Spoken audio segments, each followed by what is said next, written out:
Well, here is a theory that I agree with, and I want to share this with you. Today is Friday, August 15th. It's about 1 p.m. Central Standard Time. XRP is currently sitting at about $3.06. We're in a little bit of a pullback, no big deal.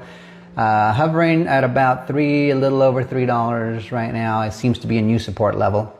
So I came across this thread, and I hadn't seen this guy before, but I watched everything happen that he's talking about, and he seems to nail it, or hit the nail right on the head, so to speak. And I really do agree with this theory. So I'm going to read it to you. It's from a guy named Lord Belgrave, and he says, most people think American government has been against XRP. I'm here to tell you that may be the biggest misconception in the entire market. From what I saw in top-level banking meetings back in 2012, it smells like the XRP ledger was American-backed from day one, and I believe that. He says, I was working closely with some of the biggest banking executives in London at the time, meeting under NDAs. Remember the 1700 NDAs? Notes that never left the room, and a strange vocabulary that hinted at something deliberate, vaguely preparing for a system we now know as the XRP ledger.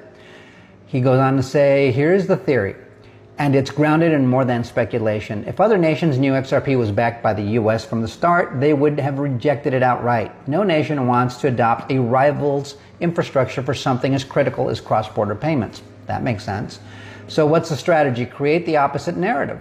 Make it look like the the US is hostile to Ripple and the XRP ledger. Grill them in court. Drag them through regulatory mud. The end result? XRP emerges battle-tested, independent, and cleared, ready for global adoption. Why target Ripple publicly when clear fraudsters in crypto walk free? Because the goal wasn't to shut it down. It was to legitimize it internationally without wearing the American tech push label on it.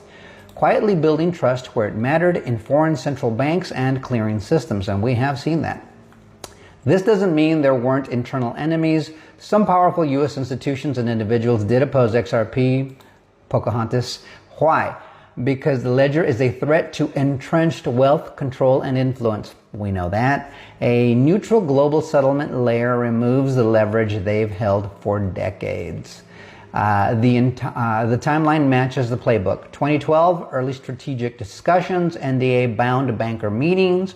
2013 to 2017, quiet infrastructure build, global bank trials. We saw all of that happen. 2018 to 2023, public attack phase via SEC case and a lot of paid fraudsters. Now